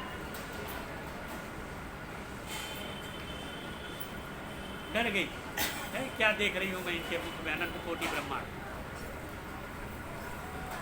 तो कोई भगवान वगैरह है क्या? लेकिन भगवान ने योग माया घुमाया, मूर्छित हुई और जब जागी तो सब सामान्य। तो उनको भगवान मानने को तैयार है, क्योंकि अगर भगवान मान लेंगे तो प्रेम नहीं कर सकेंगे। तो उस काल में जिस भगवान श्री कृष्ण को कोई नहीं समझ पाया, कोई समझने वाला नहीं था,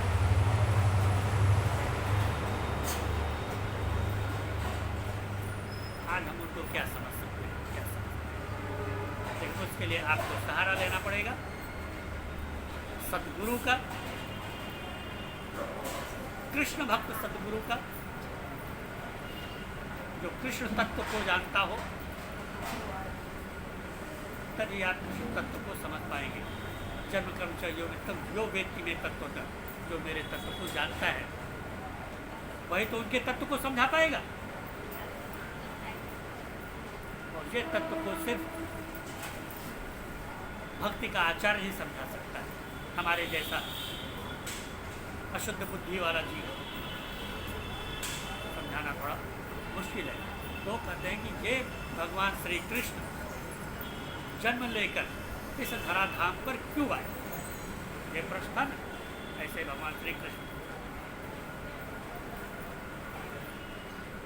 बहुत बड़े बड़े उत्तर दिए लोगों ने। लोगों ने क्या, स्वयं भगवान श्री कृष्ण उत्तर दिया। गया ना भगवान कि मैं क्यों आया हूँ धरा पर। परित्राणाय साधूनां विनाशाय च दुष्कृतां धर्म संस्थापनार्थाय संभवामि युगे। साधुओं की रक्षा के लिए, दुष्टों के नाश के लिए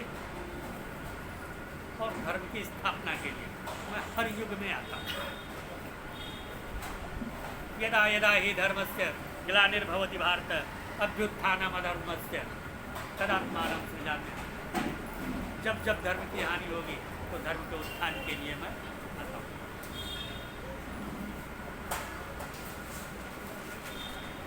वो सवाल ये उठता है कि जब वो राक्षसों को मारने के लिए आते हैं तो राक्षसों को मारने के लिए उनको आने की जरूरत क्या है? मारा ना राक्षसों को, रावण को मारा, कुंभकर्ण को मारा, मेघनाथ को मारा, हिरण्याक्ष हिरण्यकश्यप को मारा। उनको मारने के लिए आने की आवश्यकता क्या उनको? वो तो हर जीव के, हर प्राणी के हृदय में स्थित है परमात्मा स्वरूप में। तो राक्षसों के भी, असुरों के भी हृदय में स्थित है। निकल जाओ उनके हृदय से, वो अपने आप मर जाएंगे। उनके लिए आपको आने की क्या आवश्यकता है? अयोध्या से वन जाओ, लंका तक जाओ, सेना इकट्ठी करो, लोगों की जेहजूरी करो, सुंदरी वगैरह की। इसकी आवश्यकता क्या है? आप तो रावण के हृदय में स्वयं बैठे हो। और अगर सिर्फ रावण को ही मारने की बात है तो अयोध्या की चतुरंगनी सेना ले जाके मार देते।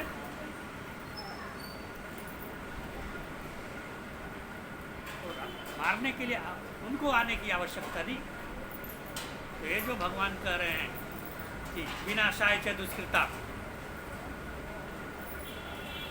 ये बात कुछ जमती नहीं, क्योंकि जब उनके हृदय से निकल जाएंगे तो खुद मर जाएगा।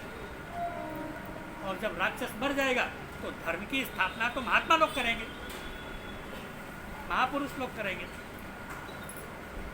जब असुर जाति नहीं रहेगी तो धर्म की स्थापना तो महात्मा लोग अपने आप करा देंगे लोगों से।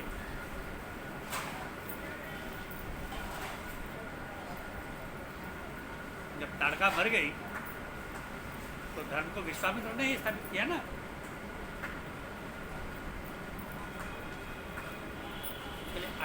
भगवान ने मूर्ख बनाया सबको। धर्म की स्थापना के लिए आते हैं, राक्षसों को मारने के लिए आते हैं। राक्षसों को मारने के लिए उनको आने की आवश्यकता नहीं।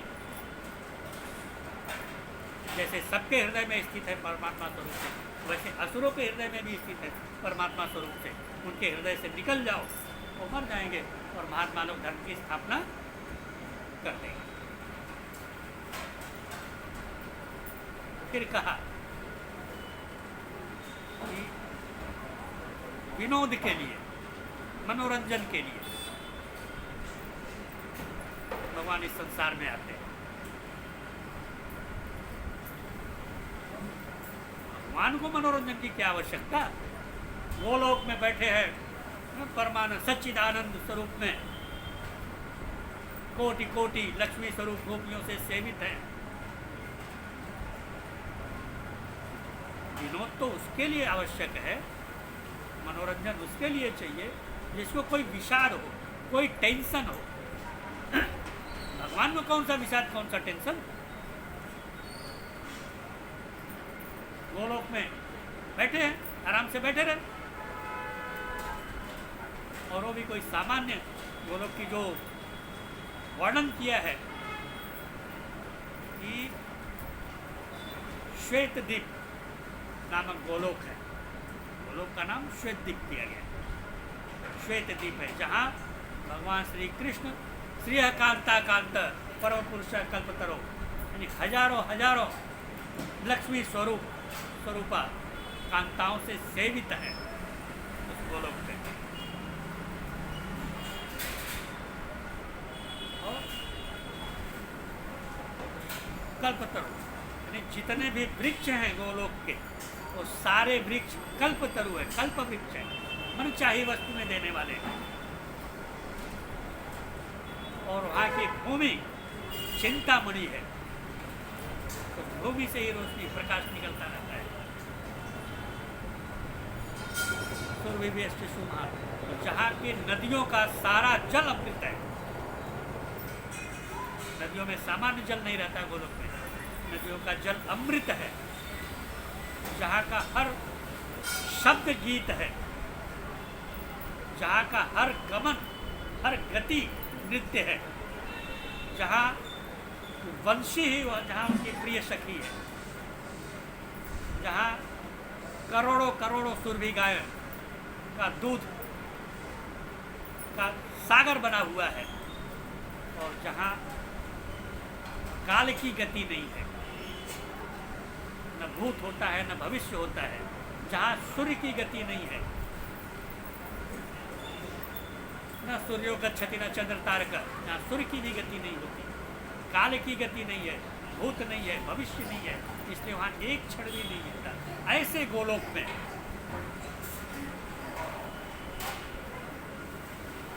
प्रिय कांता कांता परम पुरुष कल्पतरो ध्रुमा भूमि चिंतामणि गणमयी तोयमृतम, बड़ा लंबा है। ऐसे गोलोक में भगवान रहते हैं, तो उनको यहाँ विनोद के लिए आने की क्या आवश्यकता है, मनोरंजन के आने के लिए क्या आवश्यकता है, क्यों आएंगे?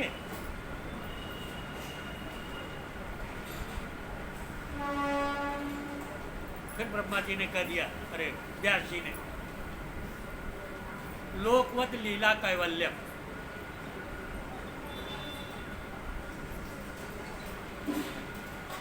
लीला के लिए भगवान ने संसार बना दिया, अपनी लीला करने के लिए बना। तो ऐसे गोलोक में रहने वाले भगवान को इस पतित संसार में कौन सी लीला करेंगे? वो लीला तो हाँ नित्य लीला हो रही है, उनकी नित्य महारास हो रहा है। तो अपने लीला के लिए इस संसार में आने की उनकी आवश्यकता क्या, क्यों आए? राक्षसों को मारने के लिए उनके आने का जरूरत नहीं, उनके हृदय से निकल जाए और मर जाएंगे। विनोद के लिए उनको यहाँ आने की आवश्यकता नहीं, गोलोक में विनोद कर रहे हैं परमानंद में। लीला के लिए आवश्यकता नहीं, गोलोक में लीला कर रहे हैं।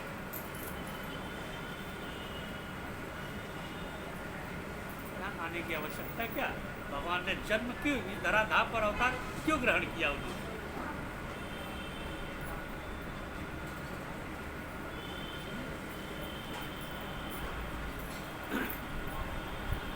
सबसे अच्छा उत्तर श्रीमद् भागवतम में माता कुंती ने देती है इस बात कि क्यों आए हैं, भगवान का अवतार क्यों होता है। गीता में जो भगवान ने कहा परित्राणाय साधूनां या यदा यदा हि धर्मस्य, इसके ठीक विपरीत उत्तर है प्रथम स्कंद के 8वें अध्याय में, तथा परमहंसानां मुनीनाम मलात्मनम भक्ति योग विधानार्थम कथम पश्येहि स्त्री। भक्ति योग विधान,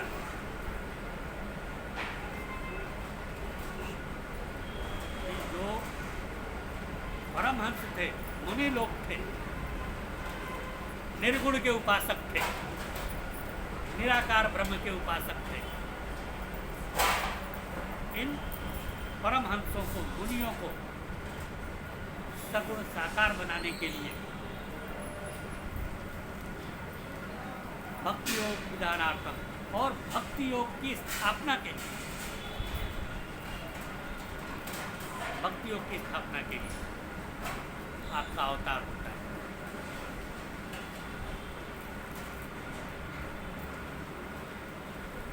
तो मुनि लोग पढ़े थे, निर्गुण निराकार ब्रह्म के चक्कर में, उनको प्रेमानंद देने के लिए, भक्ति के स्थापना के लिए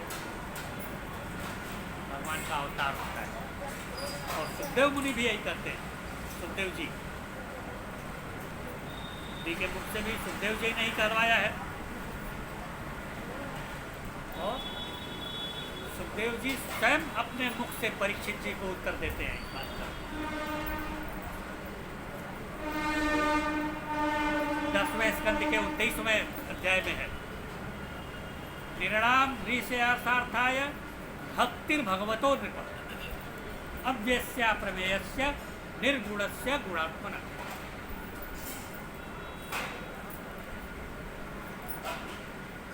इसमें अध्याय में परीक्षित जी को शंका हो गई। सुखदेव जी जो कथा सुना रहे थे, उस कथा में सुखदेव जी ने कहा कि जो गोपियाँ थी, भगवान की वंशी सुनकर गोपियाँ जार बुद्धि से भगवान की तरफ भागी। जार बुद्धि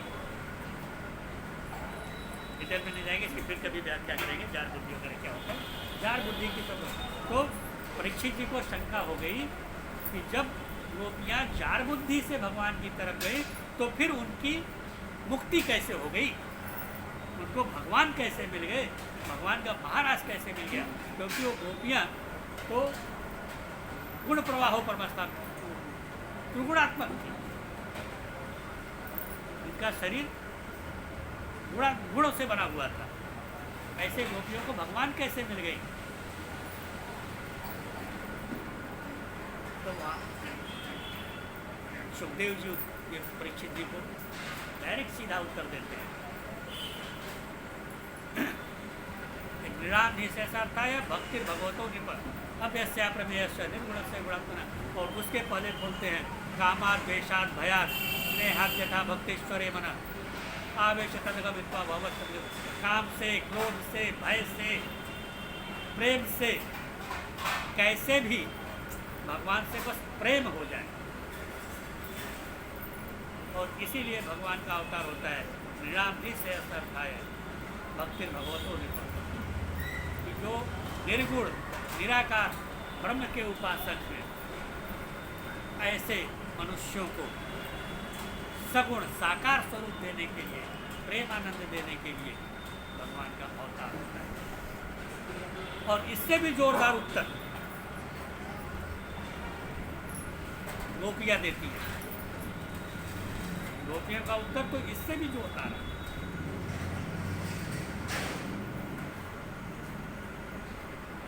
उनकी माता कहती है भक्त के स्थापना के लिए, सुखदेव जी कहते हैं निराकारवादियों को साकारवादी बनाने के लिए। गोपियाँ का उत्तर इससे भी जोरदार है। अनुग्रहाय भूतानां, अनुग्रहाय भूतानां मानुषम देहमास्थितम भजते तादृशी क्रीड़ा या श्रुत्वा तत्परो भवे। आपका अवतार अनुग्रहाय भूतों पर, जीवों पर, मनुष्यों पर अनुग्रह करने के लिए, दया करने के लिए, कृपा करने के लिए हुआ है, जिससे भजते तादृशी क्रिया, आपका भजन करके, नाम का, गुण का, रूप का, धाम का भजन करके, सुन करके या श्रुत्वा तत्व सुन करके वो मुक्त हो जाए, आपके धाम को प्राप्त हो जाए। इसलिए आपका अवतार हुआ है। तो ये भगवान श्री कृष्ण का अवतार इसीलिए हुआ है कि हम पतित मनुष्य जीवों को का उद्धार हो सके। उनके कथा को सुनकर, उनकी दिव्य कथा को सुनकर, उनके नामों को गाकर, नामों का कीर्तन करके, गुणों का कीर्तन करके, रूप का कीर्तन करके प्रेमानंद को प्राप्त किया जा सके, भगवान श्री कृष्ण को प्राप्त किया जा सके।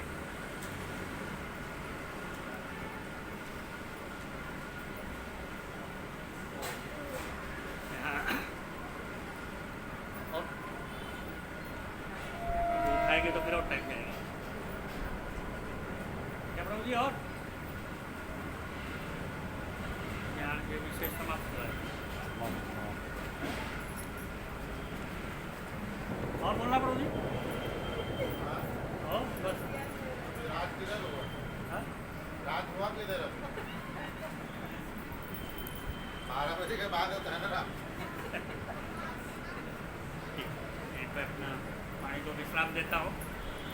अगर किसी को कोई प्रश्न हो, कोई शंका हो तो पूछ सकता है। वैसे कुछ और विषय थे आज बोलने के लिए, लेकिन समय अभाव के कारण, क्योंकि पिछले प्रभु जी के पिछले व्याख्यान में मैंने प्रभु जी को सूचना दी थी और उन्होंने प्रभु जी ने कहा था कि अगला जब व्याख्यान होगा तो आप इस विषय को उठाइएगा, लेकिन उस विषय को उठाने के लिए कम से कम उसके लिए आधा एक घंटा तो और चाहिए उस विषय को उठाने के लिए। तो अगले व्याख्यान में, हाँ, आज के व्याख्यान के ऊपर अगर किसी को कोई शंका हो, समाधान हो, शंका हो, कोई प्रश्न हो तो कर सकते हैं।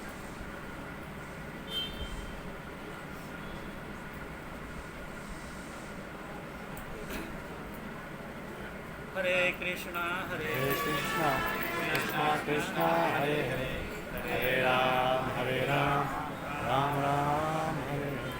पूजा को पूछना है। मेरा एक जिज्ञासा है। कथा के शुरू में आपने कहा ब्राह्मण जाति हाँ। ऑन रिकॉर्ड है, हाँ? ऑन रिकॉर्ड है वो कुछ सुन हाँ, सकते तो जाति क्या गलत है? तो मेरा जिज्ञासा है ब्राह्मण जाति है या ब्राह्मण वर्ण है और वर्ण, जाति वर्ण, ब्राह्मण वर्ण। अच्छा। दूसरा चीज़ जाति गलती से निकल गया। कोई बात नहीं। दूसरी चीज़ जाति और वर्ण में क्या भेद है? वर्ण, भगवान श्री कृष्ण कहते हैं चातुर्वर्णम मयाकृत्यम गुण कर्म विभाग तस्य कर्तारम अपि माविधि अब माविधि अकर्तारम अव्यय। यानी वर्ण की व्यवस्था भगवान श्री कृष्ण ने की है कर्मों के अनुसार। यानी वर्ण व्यवस्था कर्म के अनुसार होती है। ब्राह्मण, क्षत्रिय, वैश्य, शूद्र। थोड़े में कि विस्तार में? नहीं, कंप्लीट करिए ना। नहीं, 10 मिनट है, 10 मिनट। देखिए, वैदिक काल में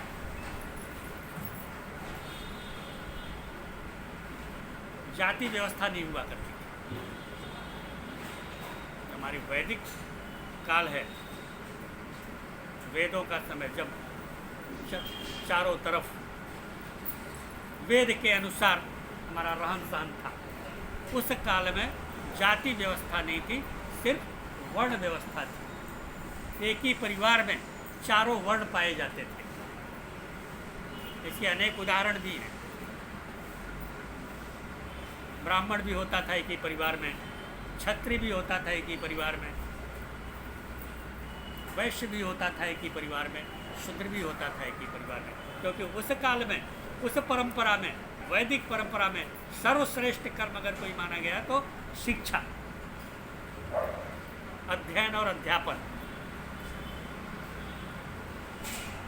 तो जब परिवार का कोई व्यक्ति अध्ययन और अध्यापन में लग गया तो उसकी, जंगलों में रहते थे लोग, नगर और गांव नहीं हुआ करते थे, तो उनकी रक्षा के लिए उनका एक भाई बोला, भाई ठीक है भाई, तुम अध्ययन अध्यापन में लगो, मैं तुम्हारी रक्षा करता हूँ। तो मैं ऐतिहासिक बात बता रहा हूँ। फिर जब ये दोनों काम पर लग गए, एक अध्ययन में अध्यापन में लग गया, एक उसकी रक्षा में लग गया, तो उसको भोजन भी तो चाहिए। तो दूसरा भाई, चलो भाई तुम करो, मैं खेती करता हूँ, तुम्हारे लिए भोजन की व्यवस्था करता हूँ। और जब तीसरा खेती में लग गया तो और कामों के लिए भी कोई चाहिए। और इसीलिए उस काल में वैदिक परंपरा में ब्राह्मण शूद्र हो जाता था, क्षत्रिय ब्राह्मण हो जाता था, ब्राह्मण क्षत्रिय हो जाता था। इसका उदाहरण, सबसे अच्छा उदाहरण मैं देता हूँ आपको। ऋषि विश्वामित्र जो एक क्षत्रिय थे, बाद में ब्राह्मण हो गए, ब्रह्मर्षि पद आया।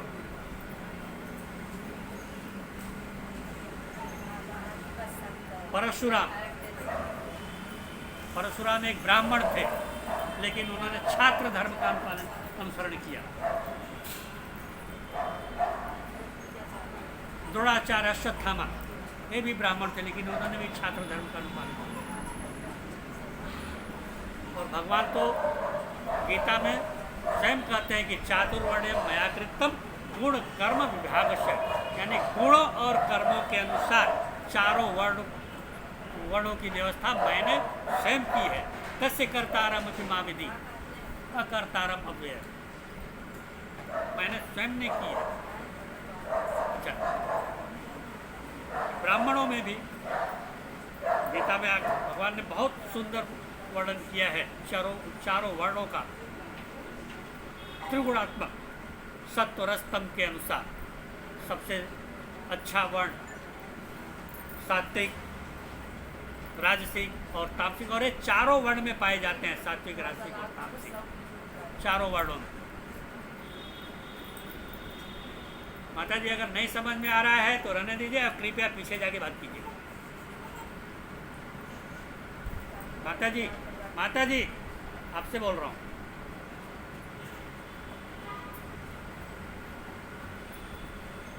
यहाँ तक आवाज आ रही है।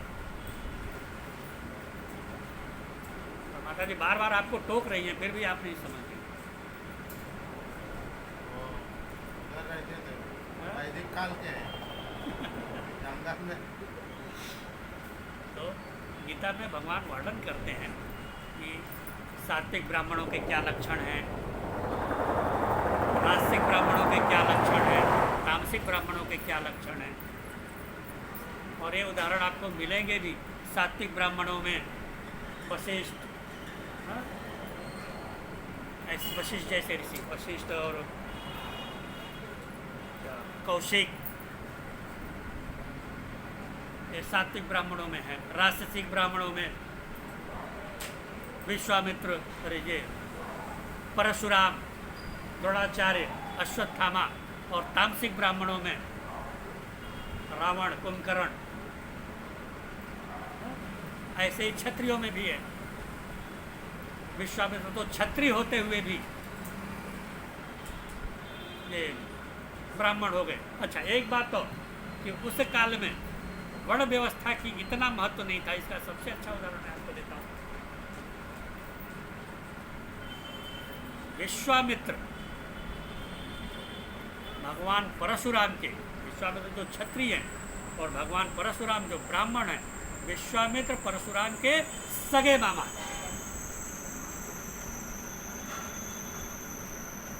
सगे मामा, हम उम्र हैं, दोनों हम उम्र हैं, लेकिन विश्वामित्र परशुराम के सगे मामा हैं। एक क्षत्रिय और एक ब्राह्मण। एक कथा मालूम है आपको?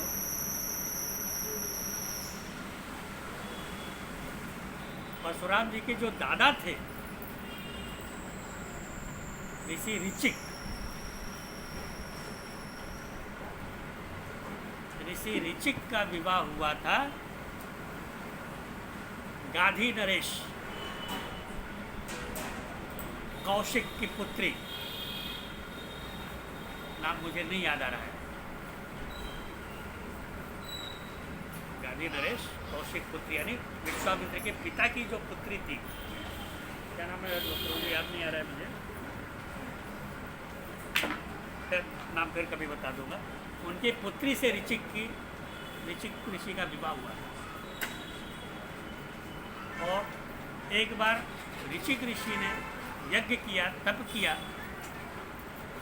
और अपनी पत्नी को पुत्र प्राप्ति के लिए चरु बनाकर दिया। तो उनकी पत्नी ने कहा कि मेरी माता को भी कोई पुत्र नहीं है, उनके लिए भी आप चरु बना के दो। तो उन्होंने दोनों के लिए चरु बनाया, और अपनी पत्नी को भी दिया और अपनी सास को भी दिया, जो छत्राणी थी। तब उनकी सास सोची कि इन्होंने अपनी पत्नी के लिए जो बनाया होगा वो उच्च श्रेष्ठ का होगा, और हमको जो दिया होगा उससे थोड़ा निम्न श्रेष्ठ का होगा। तो उन्होंने अपनी पुत्री को बोला कि हम आपस में बदल लेते हैं खीर को। तो उन्होंने आपस में उस खीर को बदल लिया। और जब एक ऋषिक ऋषि को पता चली ये बात, तो उन्होंने बोला अपनी पत्नी को कि तुमने बहुत बड़ी गलती की है, क्योंकि जो तुम्हारे लिए बनाया था मैंने वो उच्च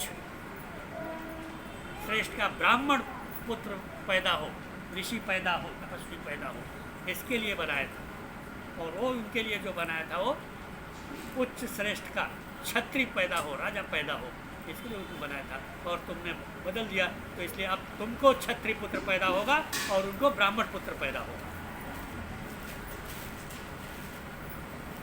ये सुनकर फिर वो ऋषि की पत्नी बहुत व्याकुल हुई। मैं बोला ऐसा नहीं होना चाहिए, क्योंकि हम तो ब्राह्मण लोग हैं। बोले हमारी बात तो खाली नहीं जाएगी। हाँ, ऐसा है कि तुम्हारा पुत्र तो नहीं, लेकिन तुम्हारे पुत्र का पुत्र जरूर क्षत्रिय होगा और उनके पुत्र का पुत्र ब्राह्मण हो जाएगा।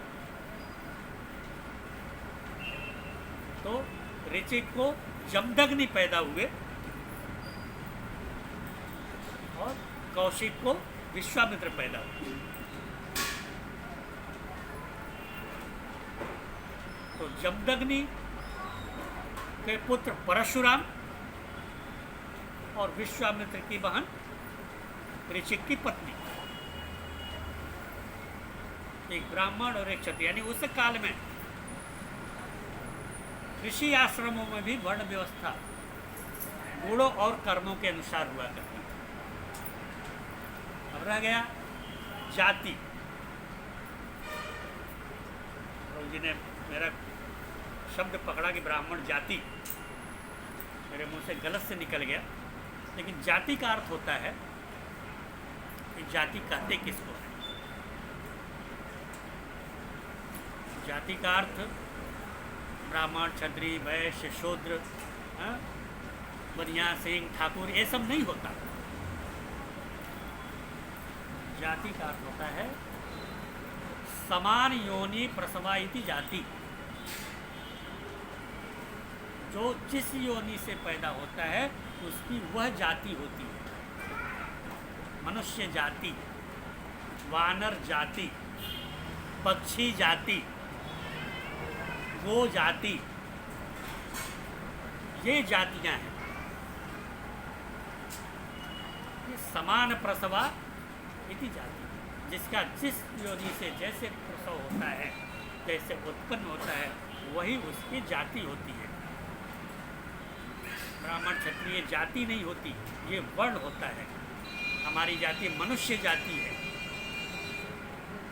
किसी की वानर जाति है, किसी की वृक्ष जाति है, किसी की पक्षी जाति है, किसी की नाग जाति है।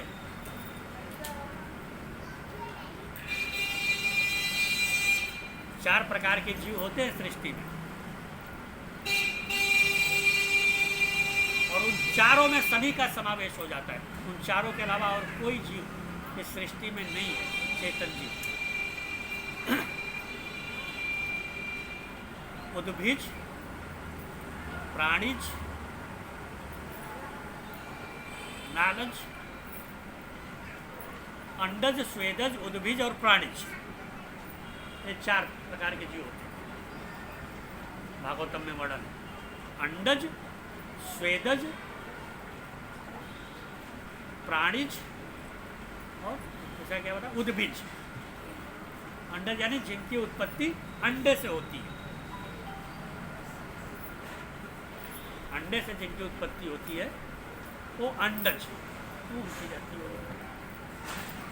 स्वेदज यानी पसीने से जिनकी उत्पत्ति होती है, गंदी चीज़ों में, नालियों में, गंदी जगहों पर, वो है स्वेदज, छोटे कीड़े मकोड़े। और उद्भिज, उद्भिज यानी जो जमीन से पैदा होते हैं, जमीन से निकलते हैं। वनस्पतियाँ, वो भी चेतन ही है, वो भी जीव है, वो भी उनकी एक जाति है। और प्राणिज, प्राणी यानी जो गर्भनाल के साथ पैदा होता है, नाड़ी लगी होती है, वो है प्राणिज। ये 4 प्रकार के जीव हैं। इन्हीं में पूरी सृष्टि, चेतन सृष्टि इन्हीं में विभक्त है। तो जाति का अर्थ ये होता है कि समान योनि प्रसवा इति जाति, जो समान योनि से, जिस योनि से पैदा होती है वो उसकी जाति है। और वर्ण का अर्थ समान प्रसवा जाति से नहीं है, मतलब अर्थ नहीं है, उसका अर्थ अलग है।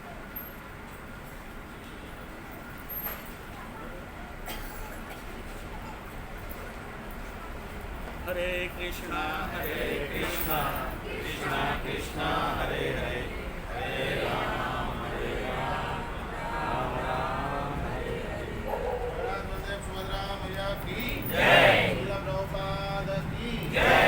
हाय गौर हरि प्रेमानंदे हरि हरि बोल। प्रभु जी के लिए एक बार महामंत्र बोलेंगे आभार व्यक्त करते हुए।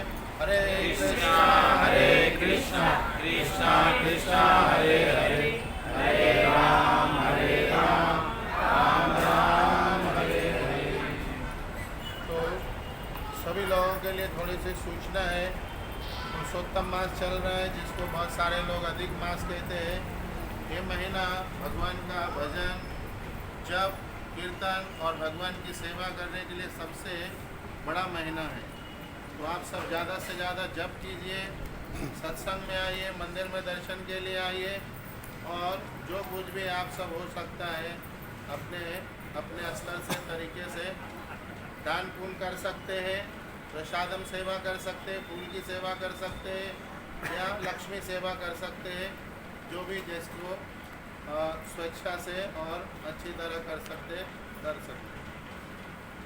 मेरा प्रश्न इसलिए प्रभु जी से था कि मैं 2-3 दिन से लिख रहा हूँ जातिवाद, आरक्षण, और एक है उसका नाम है माइनॉरिटीज़, जो देश का बहुत बड़ा कलंक है। क्या है? तो मैं चाहता हूँ कि आप लोग उससे अनभिज्ञ ना रहे, अच्छी तरह उसका जानकारी हो सबको। बहुत सारी जातियाँ हैं संसार में, कितने? बहुत सारी। समझ गए क्या? प्रभु जी ने क्या कहा कि ये सब जातियाँ, समझ गए क्या? क्या है? मनुष्य की एक ही जातियाँ है। ये चालाक लोगों ने परोस दिया है। किसने परोस दिया? मनुष्य एक जाति है, बस इतना ही हो गया। चालाक कौन है? हाँ, ये बोल रहे नेता लोग। अरे अपने नेता को बोलते, हम लोग ही चुनते उनको। मैं इस पे कुछ वीडियो बनाने वाला हूँ, इसलिए इसको थोड़ा हैमर कर रहा हूँ। हैमर समझते? ठोक रहा हूँ, ताकि लोग अवेयरनेस हो, लोग जातियों के लिए खून कर लेते। समझ गई? तो बंदर में से बंदर ही निकलते। समझ गई? तो इस प्रकार से ये जाति व्यवस्था फैलाई गई है। किनके द्वारा? हमारे त्रिपाठी जी वकील है, पढ़े लिखे आदमी है, समझदार है, बहुत अच्छे सत्संगी है, कह रहे हैं कि नेताओं ने फैला दिया इसको। समझ गए क्या? तो इसलिए बात को समझिए। आप लोग भी पढ़िए, ग्रंथ में ढूंढेंगे कहीं जातियाँ नहीं मिलेगी। पूरी भगवत गीता पढ़िए, सिर्फ 4 वर्ण मिलते हैं। कितने? 4 वर्ण मिलते हैं बस। सभी ग्रंथ ढूंढ लीजिए, उसमें वर्ण मिलते, जातियाँ नहीं मिलती। और भगवान खुद कहते हैं 4 मेरे द्वारा स्थापित किए गए वर्ण हैं। ये जातियाँ नेताओं ने स्थापित कर दी हम लोग के खोपड़े में, और हम लोग पागल बुद्धू लोग उसी में अकड़ा रहे, मर रहे। तो पागल और बुद्धू मत बनिए, थोड़े से जागते रहिए। सत्संग में आए हैं तो शास्त्र पढ़िए, शास्त्र। बहुत सारे लोग सत्संग में सुनते ही नहीं। देखिए अभी बवाल हो गई, क्या हुआ मालूम नहीं है ना। घर जाना हो, सुनते ही नहीं तो कहाँ से सीखेंगे? कोई मोबाइल में है, कोई बच्चे में है, कोई अपनी कथा कर रहा है। तो सीखेंगे कभी नहीं सीखेंगे, बंदर के बंदर ही रह जाएंगे, है ना, जातियों में मर जाएंगे। हम ठाकुर हैं, हम ये हैं, हम वो हैं, कुछ नहीं है। क्या है? कुछ नहीं है। तो इस पे विस्तार से आपको बाद में बताई जाएगी। अभी सभी लोग के लिए प्रसाद है।